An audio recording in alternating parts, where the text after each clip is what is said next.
자료구조 압축 코스에 대해서 간단하게 소개를 해드리도록 하겠습니다. 제가 하는 일은 여러분들 시간을 아껴드리는 겁니다. 그러니까 옛날 자료구조 교재라든지 강의들을 보면은 이제 이 자료구조 자체를 이론적으로 분석하는 것에 집중이 돼 있어요. 그래서 모든 사람들이 이 자료구조를 전공할 필요는 없는 거죠. 하지만 자료구조 강의를 잘 활용을 하면은 여러분들이 코딩 테스트를 아주 효율적으로 준비하실 수가 있어요. 문제 풀어보고 틀리고 문제 풀어보고 틀리고 요거 너무 힘들잖아요. 여러분들 다 수능 공부 같은 거 해보셨잖아요. 선생님이 앞에서 이렇게 저렇게 설명해 주는 걸 듣고 문제를 풀어야지 다짜고짜 문제 풀고 틀렸네 이게 답인가 보다 이렇게 외우는 거는 효율이 많이 떨어져요. 이론적인 설명도 좀 듣고 그 다음에 아주 기초적인 실습 요령 프로그래밍 방법론 이런 것들을 실습을 통해서 익혀가면서 공부를 해서 쌓아 가셔야 여러분들이 뒤로 갈수록 실력이 팍팍 좋아집니다. 이거는 실력 차이 엄청나게 많이 나요.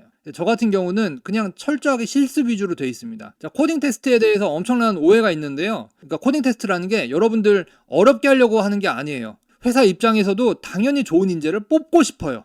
회사가 돈이 없으면 못 뽑죠. 예, 돈이 없으면 못 뽑는데 회사가 돈이 있다면은 당연히 사람을 뽑아서 더 좋은 회사가 되고 싶어요. 그런데 회사 입장에서도 이미 이런저런 지식들을 다 갖추고 있는 사람은 몸값이 엄청 비싸다는 거 알고 있어요. 여러분들 생각과는 달리 회사 입장에서도 가급적이면 주니어 뽑고 싶어요. 시니어들은 실력이 확실해도 몸값이 안 맞아가지고 결국 뺏기는 경우 많거든요.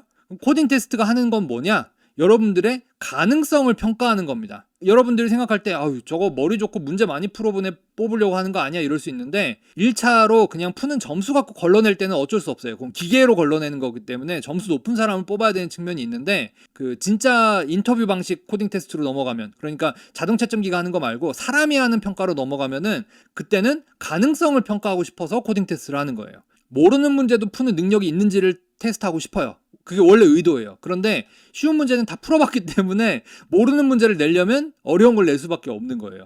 그리고 못 풀 때 당황하는 걸 보고 싶은 거예요. 당황하는 걸 보면서 놀리고 싶은 게 아니고 당황하지만 나랑 의사소통을 하면서 잘 풀어가는 걸 보고 싶은 거예요. 이게 어디서 나왔냐면은 컨설팅 펌에서 고급 인력 뽑을 때 그렇게 뽑아요. 뉴욕에 맨홀 뚜껑이 몇 개 있는지를 추측을 해봐라. 이런 문제를 내버려요. 황당하죠? 황당하지만 그거를 어떻게든 풀어내는 사람을 뽑기 위해서 그 문제 낸 사람하고 막 토론도 하고 의사소통을 하면서 문제를 풀어가요. 그 과정에서 뭔가 반짝이는 아이디어가 나오면 아 얘는 되겠다. 그러면 돈 많이 주고 뽑는 거죠. 그래서 그 장점을 살리려고 만든 제도가 코딩 테스트예요. 현실적으로 운영을 하다 보면은 오해를 많이 사게 되는 측면이 있죠. 특히 이제 한국 같은 경우는 대규모 교육을 해버리는 바람에 지망생들이 좀 많아져 버렸죠. 안타깝게도. 너무 많아졌기 때문에 어쩔 수 없이 입사시험을 좀 기계적으로 치룰 수밖에 없는 현실이 있어요. 제가 이제 많은 분들 인터뷰를 해봐도 회사 쪽에서 뽑고 싶은 인재는 똑같아요. 미국이나 한국이나 똑같아요. 그래서 기본적으로 코딩 테스트에서 보고 싶은 건 여러분들이 지식이 많은 걸 보고 싶은 건 아니에요. 모르는 문제를 만났을 때 어떻게든 풀어내는가 이게 한 가지가 중요하고요. 회사의 직원을 뽑는 거잖아요. 회사의 직원이다라는 것은 그냥 1년 반짝해서 잘하는 사람을 뽑고 싶은 게 아니고 장기적으로 회사하고 같이 성장하고 싶은 사람을 뽑고 싶어 해요. 그렇기 때문에 이 사람이 인내력이 강한지 힘들어도 잘 버텨내는 능력이 있는지 회복을 잘 해내는지 스스로 이 스트레스 해소 같은 거를 잘 해내는지 이런 것들을 같이 볼 수밖에 없어요. 그런 인재가 좋은 인재라는 걸 알고 있는 거죠. 그래서 어쩌다 보니까 코딩 테스트를 준비하는 과정에서 인내심이 없는 사람들이 떨어져 나가는 사태가 발생했는데 원래 코딩 테스트의 의도가 그런 건 아니었지만 부가적으로 그런 효과가 발생을 했어요. 문제를 좀 많이 풀어야 되니까. 그래서 기본 지능을 평가하는 측면도 있고요. 그 다음에 이 사람이 응용력이 있는가를 보는 게 원래 목표예요. 그래서 문제를 많이 풀어봐서 문제를 외우고 있느냐를 보는 게 아니고요. 본질적으로는 여러분들 가능성을 평가하는 제도예요. 진짜로. 안 믿으실 수도 있는데 진짜로 여러분들한테 기회를 주기 위해서 만든 제도입니다. 그 다음에 회사 일을 한다는 거는 제품이 나와야 되잖아요. 언제까지? 정해진 시간 안에 고객한테 제품이 전달이 돼야 되잖아요. 시간이 딱 제한이 돼 있는 상황에서 모르는 문제가 나왔어. 스트레스를 받아. 하지만 어떻게든 그 문제를 해결을 하고 제한된 시간 안에 답을 내는 거까지 보는 겁니다. 그래서 이 코딩 테스트라는 제도가 결국은 여러분들이 잠재력을 평가하는 거예요. 조금씩은 외워야 돼요. 그러니까 하나도 안 외울 수 있다라는 얘기는 아니에요. 어느 정도는 외워야 되죠. 외워야 되는 거 분명히 있습니다. 근데 이제 처음부터 외우려고 준비를 하시면은 조금 뒤로 갈수록 곤란해지고 힘들어질 수가 있죠. 그 다음에 모든 걸 다 이해만 하면 된다. 이것도 아니죠. 그래서 결과적으로 보면 외워야 되는 게 있긴 있는데 처음부터 외우려고 덤비는 부담을 가지실 필요는 없어요. 자, 그래서 공부 순서를 말씀을 드리면요. 자료 구조를 먼저 공부를 하셔야 돼요. 근데 자료 구조를 공부하실 때 이론적으로 하시면은 안 좋고요. 그런 시대는 지나갔고 프로그래밍 연습으로서 자료 구조 공부를 시작하셔야 됩니다. 그리고 자료 구조의 범위를 정해야 될 것 같은데 알고리즘 공부하기 전 단계로 딱 정해놓고 너무 부담을 갖지 않으시는 게 좋다라고 판단돼요. 결국 여러분들 알고리즘 공부를 따로 하셔야 되거든요. 근데 뭐 예를 들어서 내가 파이썬을 몇 시간 공부했어. 아니면 C 언어를 공부했어. 그 상태에서 바로 알고리즘 들어가면 못해요. 알고리즘 강의는 또 알고리즘 강의 자체의 목적이 있기 때문에 건너뛰면 힘들어집니다. 그래서 자료 구조에서 해야 되는 거는요. 결국은 프로그래밍 연습이에요. 그러니까 프로그래밍 언어를 공부할 땐 그 언어에 대해서 배우는 거고요. 그 언어를 활용해서 자료 구조를 만드는 실습을 별도로 하시는 거예요. 근데 이제 요즘에는 이론적인 분석은 오히려 알고리즘으로 많이 넘기는 편이고 아예 미국에서는 알고리즘 과목만 여는 경우도 있어요. 그래서 자료구조 과목 같은 경우는 고급 자료구조를 가르치는 강의들이 따로 열리는 경우가 있거든요. 근데 이제 막 그렇다고 해서 자료구조를 안 배워도 되냐? 그건 아니고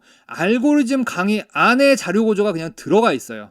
실제로 이 Introduction to Algorithms 요 교재가 굉장히 잘 알려진 교재? 다들 요거 보면 된다 이런 교재거든요. 요 교재하고 옛날 알고리즘 교재하고 옛날 자료구조 교재하고 요즘 나오는 자료구조 교재를 제가 다 분석을 해봤어요. 아무리 생각을 해도 그냥 초보들이 바로 알고리즘으로 넘어가면은 그 문제 푸는 기계가 되어버릴 수밖에 없는 상황이에요. 이게 외워서 풀어버리게 되는 거예요. 그리고 교재 자체도 알고리즘 교재 자체도 외우는 방식 그냥 설명해주는 방식으로 돼 있어요. 그러니까 문제 풀도록 실습을 유도할 수 있는 방식이 아니에요. 근데 그렇다고 해서 알고리즘을 전부 뭐 제가 강의 만들어 드듯이 하나하나 막 이렇게 한 단계 설명할 수 있냐? 그렇게는 못해요. 알고리즘이 분량이 또 꽤 많아요. 그렇기 때문에 자료 구조 공부를 하시면서 알고리즘 공부를 준비를 하시는 거죠. 근데 자료 구조에 대해서 공부를 하면서 알고리즘 공부를 준비하는 측면도 있지만 프로그래밍 연습도 하시는 거예요. 알고리즘을 짤 수 있는 기본적인 연습이 돼 있어야 알고리즘 공부를 시작해도 공부가 되는 거예요. 그렇지 않으면 다 외워야 돼요. 근데 앞부분이나 그렇지 뒤로 가면 못 외웁니다. 그걸 외울 수 있으면 그건 암기 천재예요. 그 사람은. 예를 들면요. 알고리즘 책에서 문자열 매칭에 대해서 뒤에 나와요. 근데 자료구조 교재도 옛날 교재다 보니까 이왕 설명하는 김에 스트링 얘기 나오면서 문자열 매칭을 같이 설명하거든요. 프로그래밍 연습이 안 돼 있는 상태에서 문자열 매칭 이렇게 하면 되니까 이거 유명한 분들이 발명한 거니까 이렇게 구현해보세요 하면은 공부가 전혀 안 돼요. 그게 아니고 자료 구조를 한번 쫙 가면서 쉬운 것들에 대해서 연습을 좀 하고 그 다음에 다시 알고리즘에 가서 스트링 매칭 알고리즘 요런 거구나 하면 내가 이제 프로그래밍 구현하는 능력이 생겼으니까 이렇게 내가 짜보면 되겠네. 이렇게 해야 연습이 진행이 됩니다. 그래서 그거를 제가 명확하게 구분을 했어요. 이번 자료구조 강의는 알고리즘의 전 단계로서 역할을 분명히 하고 있고요. 그 다음에 범위를 막 무턱대고 막 넓혀가지고 막 선행학습을 시키고 이러진 않아요. 반대로 실습은 절대 양보를 안 합니다. 그래서 계속 풀어봐라, 계속 만들어봐라, 생각해봐라 이렇게 계속 뭔가를 시켜요. 그래서 그거는 파이썬 추월 코스나 그래픽스 제 다른 강의들을 보신 분들은 뭔 얘기인지 이미 익숙해지셨을 거고요. 이제 혹시 모르시는 분들은 그냥 멍하니 영상 보는 강의는 절대 아니다. 그거 미리 말씀을 드려야 될 것 같습니다. 그 다음에 문제풀이도 결국 하셔야 돼요. 문제풀이 하지 말라는 거 아니에요. 그리고 자료구조 강의, 알고리즘 강의 각각의 역할이 있기 때문에 문제풀이 연습을 생략할 수 있다는 건 아닙니다. 다만 문제풀이를 공부를 시작하셨을 때 훨씬 효율적으로 잘하실 수 있도록 도와드린다라는 의미지 이제 문제풀이는 결국은 하기는 하셔야 됩니다. 그래서 뭐 제가 만드는 강의가 무슨 만병통치약이라서 뭐 자료구조 하나만 봐도 뭐 다 문제풀이도 안 해도 돼요. 뭐 그렇게 얘기하는 거 아니에요. 이제 해야 될 걸 꼭 해야 된다. 그렇게 말씀을 드리는 겁니다. 자료구조를 구현하면서 공부하는 건가요? 라이브러리를 공부하는 건가요? 질문 주셨는데 이거 좋은 질문인 것 같아요. 라이브러리는 가급적 사용을 하지 않습니다. 근데 알고리즘에서는 라이브러리를 써야 돼요. 알고리즘 넘어가서도 자료구조를 만들고 있으면 너무 느려가지고 못해요. 대신에 자료구조는 여러분들이 그 머리 써야 되는 개념이 있거든요. 뭐 예를 들면은 진짜 쉬운 경우, 쉬운 사례, 뭐 숫자가 10개가 있는데 배열에 숫자가 이렇게 들어있는데 그 중에서 제일 큰 거 찾기 또는 가장 작은 거 찾기 요거 프로그래밍 조금 하시다 보면은 외워서 하신 경우도 있고 그럴 텐데 처음 공부하실 때 그걸 머리 써서 스스로 발명하실 기회를 드려요. 요게 제가 가르치는 방식입니다. 그래서 그거는 강의 보신 분들 아실 거예요. 쉬운 거를 직접 머리 쓰면서 해보기. 솔직히 제가 그냥 하는 방법 설명하는 방식이면 강의 엄청 빨리 만들죠. 그냥 짜면 되는데 뚜둑 짜면서 링크 트리스 이렇게 짜면 돼요. 뭐 무슨 트리 이렇게 짜면 돼요. 요 검색 알고리즘 이렇게 짜시면 돼요. 뭐 유튜브 클론 코딩 이렇게 하시면 돼요. 그냥 짜는 방법 그냥 보여주는 거면 클론 코딩 뭐 이런 거 하는 거면 금방 하지. 근데 저는 그런 강의는 의미가 없다라고 봐요. 그게 아니고 여러분들이 고민을 하셔야 돼요. 다른 쓸데없는 걸 다 쳐내고 절대 양보 안 하는 게 여러분들 머리 쓰는 거. 그걸 양보를 안 합니다. 제 입장에서는 가장 핵심이 되는 부분을 알려주고 그 다음에 스스로 공부를 할 수 있는 능력이 생겨야 되는 게 좋다라고 보거든요. 근데 많은 분들이 이제 하나하나 이렇게 다 알려주기를 원하시는 경향이 있긴 있더라고요. 저는 항상 강의를 만들 때 어떻게 생각하냐면은 이 강의 하나만 보면은 그냥 다음부터는 독학할 수 있는 사람이 됐으면 좋겠다, 이런 마음으로 강의를 준비를 하거든요. 제가 이제 몇 년 지나 보니까 효율성을 생각하면은 결국은 강의를 보는 게 효율이 높긴 해요, 독학보다. 자료구조 구현은 템플릿으로 하나요? 아니면 템플릿 없이 클래스로만 하나요? 템플릿을 앞에서는 가급적 안 써요. 이게 문법적으로 복잡하면 또 골치 아프거든요. 그래가지고 그걸 피하기 위해서 템플릿을 가급적 앞에 안 써요. 물론 이제 잘하시는 분들은 템플릿 하시면 좋죠. 옛날엔 제가 강의 만들 때 그렇게 했어요. 어차피 템플릿 쓸 거니까 초반부터 템플릿 넣자, 이런 식으로 한 적도 있었는데, 그렇게 가르쳐 보니까 조금이라도 더 불편하니까 본질에서 조금 멀어지는 거예요. 자료 구조 공부를 하면서 링크드 리스트가 이렇게 연결이 돼 있고 요거를 뭐 삽입하고 삭제하고 할 때 이렇게 하면 되고, 요 개념을 머리에 넣는 게 1순위잖아요. 그게 중요하잖아요. 그러니까 템플릿 문법과 관련해서 익숙해지는 거는 이제 뒤로 미루게 되죠. 자, 그래서 자료 구조 강의의 범위를 명확히 제한을 해야 될 것 같은데요. 알고리즘 준비 전 단계입니다. 그리고 알고리즘들을 실수로 구현하실 수 있도록 실습을 많이 해보고 머릿속에 직접 개념을 넣어두고 실제로 할 수 있도록 생각할 시간도 갖고 고민할 시간도 갖는 것이 이 강의의 목표입니다. 실습 위주예요. 실습 위주. 그리고 제가 이제 주의를 드리는 것이 쉬운 문제부터 꼭 스스로 푸셔야 돼요. 건너뛰시면 안 돼요. 아우 좀 짜증나는데, 어려운데, 뭐 못하겠는데, 생각하기 싫은데 그냥 건너뛰어 버리시면 안 됩니다. 좀 힘들어도 앞부분에서 진짜 생각해보고 답을 찾아보는 그 과정을 거치시면 훨씬 쉬워져요. 뒤에서 쉬워지려고 앞에서 조금 귀찮은 것들도 이렇게 제가 계속 실습해 보시도록 하고 머리 쓰도록 유도를 하거든요. 그래서 그것들을 건너뛰지 않으셔야 됩니다. 반대로 너무 쉬우실 경우도 있어요.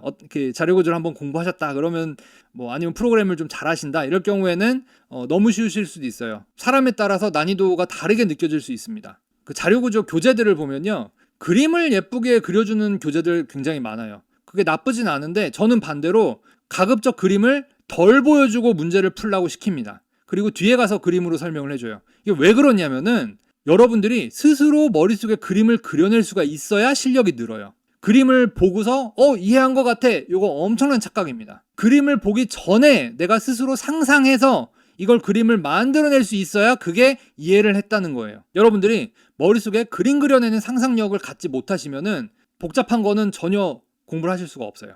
하실 수가 없게 됩니다. 그래서 처음부터 쉬운 것부터 머릿속에 그림 그리는 능력을 트레이닝을 시켜드리는 것이 이 강의의 아주 중요한 목표입니다. 암기에 대한 부담은 전혀 없고요. 그 다음에 예제 코드를 준비해서 드리거든요. 그래서 화면 보면서 타이핑 많이 하실 필요도 없어요. 대신에 제가 전구 보여드리면서 생각해보세요 하면은 멈춰놓고 꼭 생각을 해보셔야 되고요. 꼭 답을 맞추라고 생각해보시라고 하는 거 절대 아닙니다. 생각을 하면서 이런 건가 저런 건가 나름대로 머리를 굴려가면서 이것저것 상상을 해보시는 거, 생각을 해보시는 거, 그거 자체가 의미가 있어요. 여러분들이 운동할 때 PT 트레이너를 무슨 국가대표를 고용한다고 해도 내가 직접 이렇게 운동 안 하면은 몸 안 좋아지잖아요. 마찬가지로 강의가 좋고 나쁘고랑 상관없이 여러분들이 직접 고민하는 시간을 갖지 않으시면은 실력이 늘지 않습니다. 그리고 중간중간에 계속 멈춰놓고 자꾸 구현을 하라고 그래요. 근데 요게 별거 아닌 것 같은데 그냥 다 봐야지 이렇게 넘어가 버리시면은 다음 문제에서 막혀버리는 경우가 많아요. 요게 단계별로 짝짝짝 가거든요. 그래서 유튜브에 보시면은 제가 별짓기를 파이썬으로 공부하는 거를 샘플 강의로 올려놓은 게 있어요. 그거 보면은